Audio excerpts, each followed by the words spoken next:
देखो कहने को तो यार तुम लोगों का आखिरी पेपर है ये मैथ्स पेपर, लेकिन ये आज का जो दिन है ना, ये आज का जो 24 घंटा है, ये कैसे बीतेगा आई कैन इजीली अंडरस्टैंड कि यार मैक्सिमम स्टूडेंट्स की धड़कनें बढ़ी हुई हैं कि यार पेपर लेवल कैसा आएगा, क्वेश्चन पेपर कैसा होगा, कितने क्वेश्चंस होंगे, कैसे अटेम्प्ट करेंगे, पहले किस सेक्शन को अटेम्प्ट करेंगे, पूरा कर पाएंगे कि नहीं कर पाएंगे, कहीं क्वेश्चंस तो नहीं छूट जाएंगे। बहुत सारे मन में क्वेरीज होंगे और टेंशन तुम लोगों का बहुत ज्यादा होगा। लेकिन देखो यार मैं एक बात बोलूं, वीडियो शुरू करूं इससे पहले मैं तुमको एक चीज बात बोलना चाहता हूं कि यार टेंशन बहुत है, ये मैं समझ सकता हूं, लेकिन टेंशन लेने से होगा क्या? अब बचे हुए जो टाइम है उस टाइम में हम टेंशन को कैसे खत्म कर सकते हैं? अपने आंसर को जितना मैंने पढ़ा है, जितना मैंने तैयारी की है, उसको मैं कैसे कॉपी में निकाल करके आऊं, ये तुम्हारी सोच होनी चाहिए। और ये यार यूं हो सकता है, यूं क्यों टेंशन ले रहे हो? देखो यार मैंने तुम लोगों को बताया कि मैथ्स का पेपर है, अगर थोड़ा सा ट्रिकी नहीं होगा तो उसको मैथ्स का कोई नहीं बोलेगा, ये तुम लोग भी जानते हो। लेकिन इसका मतलब ये नहीं है कि तुम मैथ्स के पेपर को टेंशन लेकर के जाओगे। मुझे सिंपल सा बात बताओ, 14 चैप्टर्स हैं तुम्हारे, फॉर्मूलाज याद हैं? हाँ या ना में जवाब देते जाओ। फॉर्मूला याद है? अगर है टेंशन क्यों ले रहे हो? की पॉइंट्स, की वर्ड्स याद है? याद है? कुछ भी खास चैप्टर्स के, अलजेब्रा के, ट्रिग्नोमेट्रिक के, स्टैटिस्टिक्स के, प्रोबेबिलिटी के, कुछ भी क्वेश्चंस को तुम लोग प्रैक्टिस किए हो तो क्यों डर रहे हो? क्योंकि 20 मार्क्स जो है वो तुम्हारा इंटरनल से आ रहा है, जिसमें 17-18 आराम से तुमको मिल जाएंगे। मतलब 17-18 भी मिल गए तो तुमको लाना है और मोस्ट ज्यादा, अगर पास के लिए टेंशन ले रहे हो तो ज्यादा से ज्यादा 15-17 नंबर और लाने हैं, जो कि कोई बच्चा ऑब्जेक्टिव भी हैंडल कर लेगा तो हो जाएगा, केस बेस्ड क्वेश्चन भी कर लेगा तो हो जाएगा। लेकिन करना कैसे है, ये इंपॉर्टेंट चीज है। कल के पेपर में उस 3 घंटे में तुम अपने आप को कैसे कंट्रोल करते हो, कैसे तुम टाइम मैनेजमेंट करते हो, कैसे अपने पेपर को प्रेजेंट करके आते हो, ये बहुत बहुत बहुत इंपॉर्टेंट है, जिसके लिए मैं तुमको काफी कुछ बता चुका हूं और अभी जो बताऊंगा ना ये टेंशन फ्री तुमको कर देगा। ठीक है, तो दबा के लाइक करो। पहली बार अगर हमारे चैनल में आए हो तो डू सब्सक्राइब द चैनल, क्योंकि 10th का सफर यहां खत्म नहीं होता। 10th के आगे सारी चीजों का गाइड तुमको क्या करना है, कैसे करना है, कैसे पढ़ना है, 11th क्लास में कैसे पढ़ना है, I am going to suggest you all, I am there for you all. मैं तुम्हारे लिए हमेशा कल भी खड़ा था, आज भी हूं और कल भी रहूंगा। ठीक है, सो चैनल को सब्सक्राइब करके रख लो। ठीक है, और दबा के लाइक कर दो और लिख दो कमेंट में धूम मचा देंगे कल। ठीक है, अच्छा आप देखो भाई, पेपर लेवल का मैं बात बोल रहा था, पेपर लेवल तुम्हारा मैं फिर बोल रहा हूं एवरेज टू मॉडरेट होगा, ज्यादा हैवी क्वेश्चंस नहीं आएगा। और as an copy evaluator, copy checker मैं खुद क्योंकि कर रहा हूं तो मैं तुमको बता दे रहा हूं यार, तुम लोग जो टेंशन लेके बैठे हुए हो कि पेपर कैसा होगा, हम लोग फेल हो जाएंगे, बिल्कुल टेंशन दिमाग से निकाल दो, ऐसा कुछ नहीं होने वाला। तुम लोग बहुत अच्छा करके आओगे, फोड़ के रहोगे। बस मेरा एक ब्रह्मास्त्र जो मैं डे 1 से बोल रहा हूं कि यार किसी भी हालत में क्वेश्चन नहीं छोड़ना।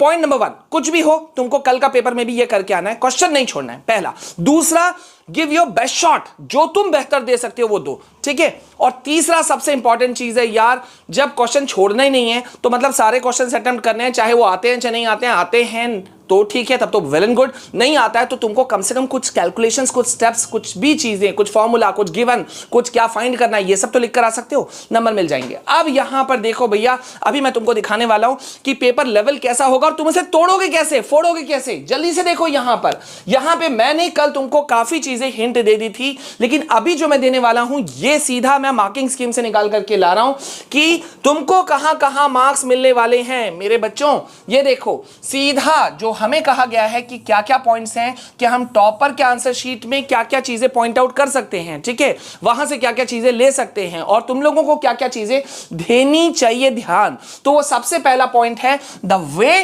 To represent answers. अभी मैं तुमको दिखाऊंगा, सब कुछ दिखाऊंगा, ऐसा दिखाऊंगा कि तुम लोग खुश हो जाओगे और तुमको बहुत बड़ा आइडिया मिल जाएगा। तो सबसे पहले कल जब तुम अपने पेपर को करोगे ना तो उसको रिप्रेजेंट सही तरीके से करना। 15 मिनट का जो क्वेश्चन पढ़ने का तुमको समय मिल रहा है उसको सही से यूटिलाइज करना। जो तुम्हारे क्वेश्चन पेपर में जहां जहां ऑप्शन वाले क्वेश्चंस हैं उसमें से मान लो ये क्वेश्चन है और ये क्वेश्चन है, तो दोनों में से तुम किसको अटेम्प्ट करने वाले हो उस पर पहले से ही क्वेश्चन पढ़ के हल्का सा टिक मार लो। मान लो तुम ये क्वेश्चन करने वाले हो, तुमने यहां हल्का सा टिक कर लिया, ये तुमको पता है कि मैं इस क्वेश्चन को सॉल्व करने वाला हूं। ठीक है, second point, how to show rough work, बहुत इंपॉर्टेंट होता है। कॉपी के राइट साइड में एक मार्जिन बना करके तुमको यहां लिख देना है रफ। छोटे मोटे रफ के लिए तुम यहां करोगे और बड़े रफ के लिए तुम कॉपी के लास्ट पेज में जाओगे और वहां लिख दोगे रफ रफ यहां ऐसे तुमने लिखा और उसके बाद में मान लो क्वेश्चन नंबर 6 का तुमने रफ यहां किया है, ठीक है, तो इसको घेर देना। फिर मान लो क्वेश्चन नंबर 4 का रफ तुमने यहां किया है तो घेर देना। और ये इसलिए करना पड़ता है कि मान लो कैलकुलेशन तुम्हारा दोबारा से चेक करना है तो तुमको पता रहेगा क्वेश्चन नंबर 4 का रफ यहां है, क्वेश्चन नंबर 6 का रफ यहां है, ठीक है। Next, how to solve the proving questions, prove करने वाले क्वेश्चंस को कैसे सॉल्व किया जाता है अभी मैं दिखाऊंगा, ठीक है।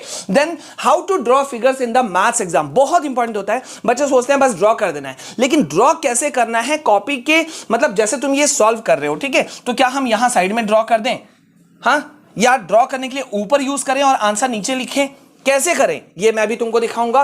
And most important, underlining the main answers too और putting the final answer in a box. ये मैंने तुमको देखो कल भी दे रखा है कि बॉक्स में अपना आंसर को कंप्लीट करना, ठीक है, ठीक है। तो अब यहां जल्दी से आओ और चलते हैं यहां, ये देखो ये है तुम्हारा टॉपर का आंसर शीट और मैं तुमको दिखा रहा हूं कैसे तुम कर रहे हो। पहला बात, शुरू के कुछ पन्ने में तुम्हारे राइटिंग शानदार तरीके से जाने चाहिए, जैसे इस टॉपर बच्चे का जा रहा है और वो कैसे कर रहा है। सेक्शन ए ऊपर लिख दिया, क्वेश्चन नंबर 1 लिखा।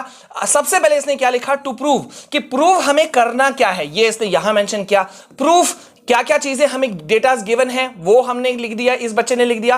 अब इसने शुरू किया now in triangle ORP and OQP, इस तरह से, और फिर करके इसने सॉल्व करना शुरू किया। सॉल्व जहां फिगर का जरूरत पड़ा यहां हो गया, using 4 and 5, using 1 2 3 4 and 5, this is to be found that ORPQ is a square, ऐसे करके इसने किया। कितना जबरदस्त तरीका। अच्छा ठीक है, अब यहां देखो मैं तुमको डायरेक्ट दिखाता हूं एक पर्टिकुलर क्वेश्चन और पर्टिकुलर उसका आंसर कैसे लिख करके स्टूडेंट्स आते हैं या टॉपर आते हैं। अब यहां पे ये frequency distribution, mode of the given frequency distribution वाला क्वेश्चन है, बहुत ईजी आता है और इसमें नंबर उठने चाहिए। तो ये क्वेश्चन था, इस बच्चे ने आंसर कैसे लिखा, इसने बाइफरकेट किया, हालांकि इसे टेबल बना लेना चाहिए था, इसने एक गलती किया है, यहां टेबल होना चाहिए था, लेकिन चलो नहीं बनाया, लेकिन मेंशन अच्छे से किया। और उसके बाद में इसने मोड का फॉर्मूला पहले यहां दिया, उसके बाद में वैल्यूज पुट किए।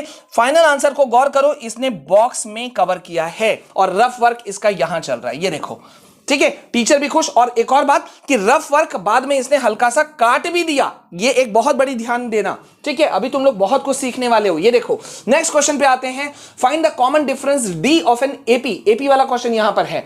तो यहां देखो इसने रफ किया, रफ करने के बाद में लास्ट में एक लाइन से काट दिया और इसने कैसे, पहले गिवन जो चीजें हमें गिवन है क्वेश्चन के अंदर में a = 10, ठीक है, उसके बाद में फॉर्मूला क्या है, फॉर्मूला में पूरा पुट किया, आंसर किया। कहीं पर भी एक कटा फटा है गौर करो, और जहां जहां लाइन छोड़ छोड़ के करना है ताकि नीट एंड क्लीन दिखे, तो वो इसने किया। अब यहां nth टर्म वाला क्वेश्चन, एपी वाला क्वेश्चन यहां पे आया, तो इसने देखो क्वेश्चन से क्या क्या चीजें फाइंड है, गिवन है, पहले उसको मेंशन कर दिया, उसके बाद में किस तरह से फाइनल आंसर किया, एंड देन फाइनल आंसर को बॉक्स के अंदर में इसने डाल दिया। अब यहां इस क्वेश्चन नंबर 5 में देखो, जहां पे ऑप्शन वाला क्वेश्चन था, क्वाड्रेटिक इक्वेशन वाला क्वेश्चन था, इसने क्या डिसाइड किया इस बच्चे ने कि ये देखो, इसने कहा कि हम ए वाला करेंगे, तो इसने ए वाले क्वेश्चन को चुना।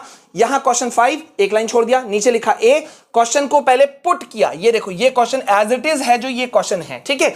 इसके बाद में यहां इसने फॉर्मूला पुट करके आंसर करना शुरू किया, फिर यहां फॉर्मूला पुट किया, फिर यहां आंसर अपना कंप्लीट कर दिया। देखो कितने साफ एंड सुथरे तरीके से ये बच्चे लिख रहे हैं, ये इस बच्चे ने लिखा। अब देखो यहां पे तुम्हारा वॉल्यूम वाला चैप्टर आ जा रहा है यहां पे, ठीक है। तो यहां पे ये जो क्वेश्चन मिला, अगेन यहां पे देखो दो ऑप्शंस थे, ए और बी में कुछ चुनना था। इस बच्चे ने डिसाइड किया कि भाई बी वाला चुनेंगे, तो क्वेश्चन से एक लाइन छोड़ दिया, बी ये कर दिया। यहां इसने रफ वर्क किया, रफ करने के बाद में इसने इसे लास्ट में सबको क्रॉस किया है, गौर करो, ये देखो यहां भी क्रॉस किया है, यहां भी क्रॉस किया है, देख रहे हो, क्रॉस कर दिया। अब यहां पे सबसे पहले जब इसने डिसाइड किया कि भाई हम बी वाले को करेंगे, तो इसमें गिवन क्या क्या है, इस फिगर के अंदर में गिवन क्या क्या है, ठीक है। तो इसने यहां मेंशन किया, बनाया, फाइनल आंसर, फॉर्मूला दिया, फॉर्मूला देने के बाद में देखो किस तरह से आंसर निकाल लिया। इसी तरह से ये वाला क्वेश्चन भी किया, और एट द एंड मैं तुम्हें केस स्टडी वाला क्वेश्चन दिखा दे रहा हूं। ये केस वाला क्वेश्चन था। केस वाले क्वेश्चन को इसने क्या किया कि भाई सबसे पहले इसने डायग्राम बनाया, ये देखो, देख रहे हो, डायग्राम बनाया, थोड़ी सी इससे गलती हुई तो इसने 2-3 बार 4 बार जो भी है इसने इसे काट दिया। रफ वर्क अपना यहां किया, लास्ट में उसे भी काट दिया। फॉर्मूला डाला, area equals to length into breadth, ठीक है, रेक्टेंगल वाला फॉर्मूला है वो डाला, वैल्यूज पुट किया, आंसर दिया, और फाइनल आंसर को बॉक्स के अंदर में सबमिट दिया। देख रहे हो कैसे मार्क्स मतलब स्कोर कर सकते हो। पेपर लेवल बच्चा तुम ही बनाओगे या तुम ही उसे फोड़ोगे, याद रखना। पेपर लेवल कुछ नहीं होता, पेपर लेवल वही है, अगर तुमको आ गया तो तुम कल ही उछल के बोलोगे सर पेपर में कुछ नहीं था, कोई दम ही नहीं था। और या तो कल तुम ही परेशान होगे। तो यार अब बोलते हैं ना, जब सर ओखली में दे ही दिया तो मूसल से क्या डरना। हाँ, जब हमारे सिर पे खड़ी है तो मुसीबत या जो भी चीज, तो हम उसे कल फेस करने वाले हैं। We are going to face that paper and I am with you all. यार मैं वहां खड़ा रहूंगा तुम्हारे साथ में, लास्ट में नहीं आऊंगा रिएक्शन लेने के लिए सब लोगों की तरह, ठीक है, फोटो खिंचवाने, सेल्फी लेने, वो नहीं आऊंगा मैं पेपर से पहले से रहूंगा, 3 घंटा पहले से रहूंगा, शुरू से रहूंगा और 3 घंटा वहां सेंटर पे खड़े रहूंगा, ठीक है।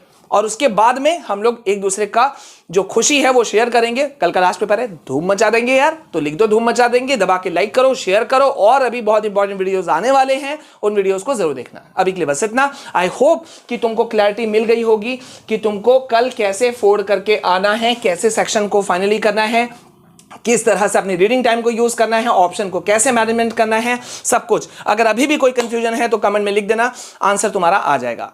मिलते हैं नेक्स्ट वीडियो में, तब तक के लिए जय हिंद, जय भारत।